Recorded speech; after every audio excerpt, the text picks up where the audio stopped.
Salut, j'espère que vous allez bien. Alors moi, ça va très très bien grâce à Dieu. Alors, je reviens avec une dernière vidéo, en tout cas par rapport à mon séjour.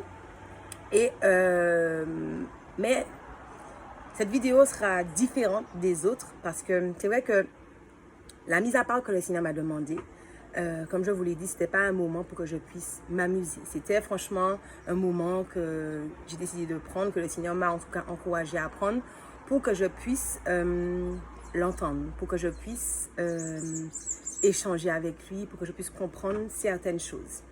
Alors ce matin, j'ai reçu un appel d'une amie. Et c'est vrai qu'avec cette amie, c'est très particulier parce que quand on se parle, elle et moi, j'ai tendance à beaucoup me braquer par rapport je sais pas, en tout cas j'ai tendance à beaucoup me braquer quand on discute elle et moi. Sauf que Dieu seul sait que chaque fois que l'on discute, cette jeune fille est inspirée par le Saint-Esprit. Et donc ce matin, je reçois cet appel et tout, donc on commence à discuter un petit peu. Et elle fait partie des personnes que le Seigneur m'avait demandé de contacter pour avoir de ses nouvelles. Donc finalement, je prends encore des nouvelles ce matin, mais finalement, ce n'est pas forcément elle qui avait besoin de mes encouragements, mais c'était moi qui avais besoin d'une parole. Donc on se met à discuter, elle et moi, et elle me demande de voir aujourd'hui mon moment de prière, parce qu'en fait, par rapport à son moment de mise à part, j'ai décidé de jeûner tous les matins jusqu'à demain. Et elle me demande de voir les choses autrement. Mais c'est-à-dire qu'elle me parle, mais je ne sais pas, je suis déconnectée, je n'entends pas ce qu'elle me dit. Sauf qu'à un certain moment, j'ai dit au Seigneur, écoute, je veux entendre ce qu'elle me dit, je veux comprendre parce que je crois, et je le crois vraiment, que toute chose concourt au bien de ceux qui aiment Dieu et que le Seigneur utilise n'importe qui, n'importe quoi, n'importe quelle circonstance, quelle situation pour pouvoir nous parler. Là, c'est cette amie qui l'a utilisé. Et elle commence à me parler, tout ça. Et elle me dit, Vinciane, vraiment, moi, la question que j'ai à te poser, donc elle dit plein de choses, hein, je ne peux pas tout vous dire, mais il y a une chose que je retiens. Elle me dit, Vinciane, pose-toi la question. Pourquoi ces situations t'affectent autant? Elle me parle d'orgueil, elle me parle de moi, elle me parle du moi, elle me parle de caractère, elle me parle de plein de choses. Et là, le Seigneur me permet de tendre l'oreille et je lui dis, bon, ben, après notre discussion, je lui dis, bon, ben, je vais aller prier. Je sais que quand elle me parle, en général, il y a des choses qui ressortent. Donc, déjà, cette première chose frappe mon oreille spirituelle en tout cas. Et donc, je vais prier, donc je loue un petit peu pour pouvoir, avant de commencer mon moment de prière, et je me mets à prier. Et je m'arrête un moment, je vais lire ma bonne semence, donc celui du jour. Et le Seigneur parle de pardon. Mais je ne comprends pas. Je me dis, mais pour moi, je n'ai pas de souci de pardon. Jusqu'à maintenant, j'ai pardonné. Sauf que ce qu'elle me dit fait écho. Vinciane, pourquoi, face à ces situations, tu réagis de cette façon? Demande au Seigneur pourquoi.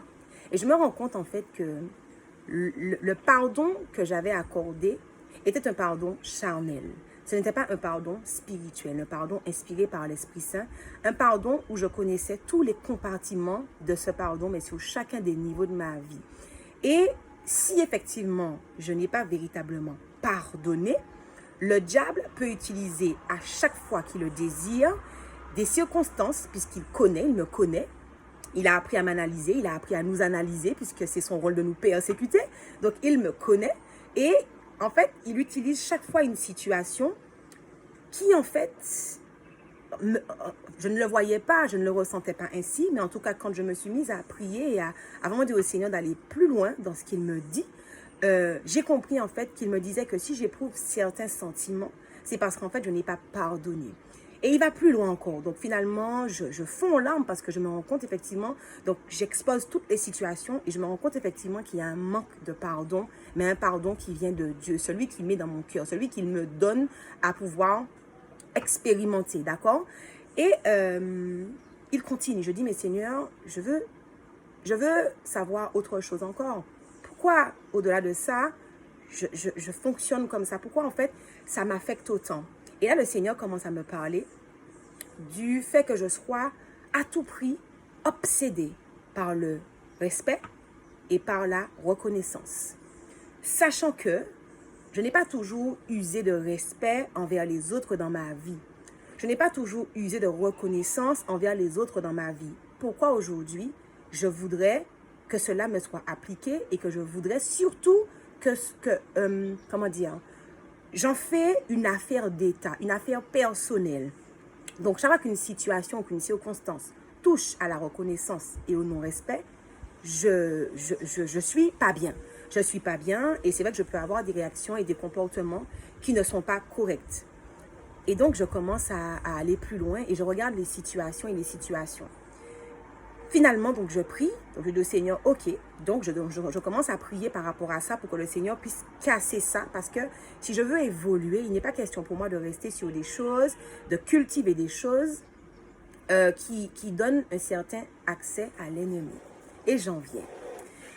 Finalement, je suis partie en fait pour faire ce week-end et j'ai décidé d'emporter certains livres pour pouvoir faire de la lecture. Alors, je n'ai pas 10 000 livres, mais j'en ai quelques-uns. Et j'ai décidé d'en partir avec quelques-uns. Je suis partie avec ce livre de Derek Prince. Bon, là, on ne le voit pas très bien ce qui est marqué, mais c'est marqué « La sorcellerie exposée et vaincue ».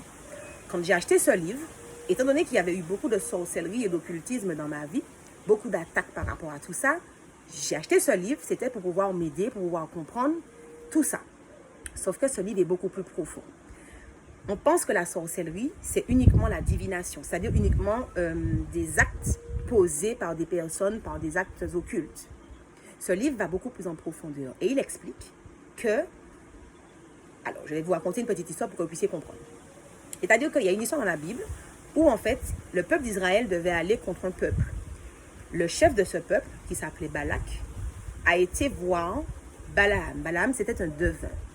Et il a dit à Balaam, je ne peux pas vaincre le peuple d'Israël par la guerre. Comme tu es devin, j'aimerais que tu maudisses le peuple d'Israël. Quand Balaam a été vers le peuple d'Israël, l'Éternel lui a interdit formellement de maudire son peuple. L'Éternel avait la main sur son peuple. Et donc, ne pouvant pas maudire le peuple, Balaam a donné une idée à Balak. Et elle à Balak, étant donné que l'Éternel m'interdit de maudire le peuple, et Balaam ne pouvait pas aller contre Dieu, nous ne pouvons pas aller contre ce que Dieu dit, le diable même ne peut pas aller contre ce que Dieu dit. Donc, il dit à Balak, tu sais quoi, fais entrer l'interdit dans le peuple. L'impudicité, l'ivrognerie, la fornication, le mensonge, en fait, toutes sortes de péchés. Et, étant donné que l'Éternel a horreur du péché, il va les maudire eux-mêmes.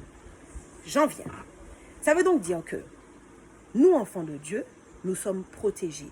Cette parole dans la Bible qui dit que Dieu nous donne l'autorité sur les puissances sataniques. Cette parole qui dit que nous avons la possibilité de fouler au sol le lionceau et le dragon et d'écraser la tête du serpent et qu'il ne peut pas nous nuire. C'est une vérité. Nous sommes protégés. Par contre, le diable, dans sa ruse, comme il nous connaît, il sait ce sur quoi il y a des blessures, il sait ce sur quoi il y a encore des choses à améliorer, changer. Il utilise ces choses-là. Ça veut donc dire que quand il y a quelque chose chez vous qui n'est pas guéri, quelque chose chez vous qui n'a pas été amélioré, changé, transformé par le Seigneur, le diable va l'utiliser contre vous. Et c'est vous-même qui allez provoquer la malédiction chez vous. Parce qu'en fait, la sorcellerie n'est pas uniquement le fait de jeter des sorts, le fait de faire de l'occultisme, mais c'est également la désobéissance. Alors, dans ce livre, il relève un passage dans 1 Samuel 15, verset 23 qui dit « Car la désobéissance est aussi coupable que la divination, donc la sorcellerie, et la résistance ne l'est pas moins que l'idolâtrie et le séraphin, donc l'iniquité. » Ça veut donc dire que le diable ne peut pas nous toucher frontalement, mais il peut provoquer des situations dans lesquelles nous allons pécher nous-mêmes, dans lesquelles nous allons avoir des comportements qui ne vont pas glorifier forcément le Seigneur et qui vont amener chez nous la malédiction. Parce que c'est une forme de sorcellerie. La désobéissance, c'est de la sorcellerie. Et quand je comprends ça, je me dis, ok, en fait, voilà pourquoi, en fait, le diable utilise toujours le même terrain pour pouvoir m'attaquer. Les offenses, donc le manque de respect et le manque de reconnaissance par rapport à ce que je suis. Donc déjà, il y a l'orgueil, il y a le moi. D'accord? Parce qu'il faut reconnaître ce que je suis. Peu importe, légitime ou pas. Dieu dit, à partir du moment que je connais mon identité en Christ, je n'ai pas besoin de la reconnaissance des autres. Mais c'est-à-dire que je n'avais pas remarqué que c'était quelque chose qui était